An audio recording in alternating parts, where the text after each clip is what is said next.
ప్రైజ్లాడండి. మీకు వరికి కలుపు కొంచెం తేడా చూపిస్తాను. ఇది ఒకసారి మీరు గమనించండి. ఇదిగో చూస్తున్నటువంటి ఇది వరి, ఇదంతా వరి. ఇందులో మనం కలుపు మొక్కలు ఎలా గుర్తుపట్టాలి? ఇదిగో చూడండి, ఇది వరి, దీంట్లో కలుపు మొక్క ఉంది, దీంట్లో కలుపు మొక్క ఉంది. ఏది మీరు గుర్తుపట్టగలుగుతారా? సేమ్ వరి లెక్కనే ఉంటుంది, ఇది వరి లెక్కనే ఇలాగే ఉంటుంది. అయితే దీనికి డిఫరెంట్. ఇది కొంచెం ఇదిగో ఈ కనబడుతున్నటువంటి వరి మీకు చూపిస్తాను. ఇందులో కలుపు మొక్క ఎలా గుర్తుపట్టడం చూపిస్తాను. వివరంగా చూడండి, ఫౌండేషన్ చూపిస్తున్నాను. ఇప్పుడు చూడండి, ఇది వరి మొత్తం, ఇది మొత్తం వరి. దీంట్లో మీకు కలుపు మొక్క ఎలా గుర్తుపడతారు? ఫౌండేషన్ చూడండి. ఇదిగో ఇది కొంచెం మందంగా ఉండేది, ఇది కలుపు మొక్క.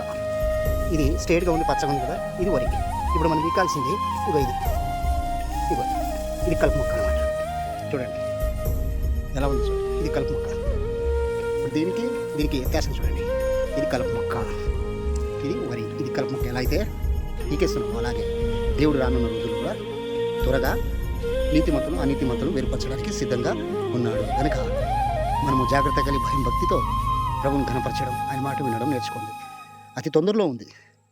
మొదట ప్రకృతిని ఆజ్ఞాపిస్తాడు, తర్వాత అనేక వేదన రోగముల చేత మనల్ని బుద్ధిపరుస్తాడు, తర్వాత ఆయననే యాక్షన్ తీసుకుంటాడు. యాక్షన్ తీసుకున్న తర్వాత ఇప్పుడు చూడండి, కలుపు మొక్క ఎలా తీసేసాం.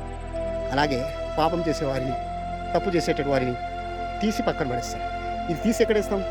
పక్కకు పడేస్తాం అటు, కాలవడానికి, లేక గడ్డి పశువులు మేయడానికి, వాటికి ఇటు ఉపయోగిస్తాం, లేకుంటే కాల్చేస్తాం. అలాగే నరకానికి పాలవనుకున్నట్లు దేవుడు మనల్ని రక్షించడానికి ఆయన మాట వింటే సంపూర్తిగా ఆయన మార్గంలో నడవడానికి ఇష్టపడండి. అప్పుడు మనం ఆయనతో పాటు ఉండడానికి అవకాశం ఉంది. Praise lord.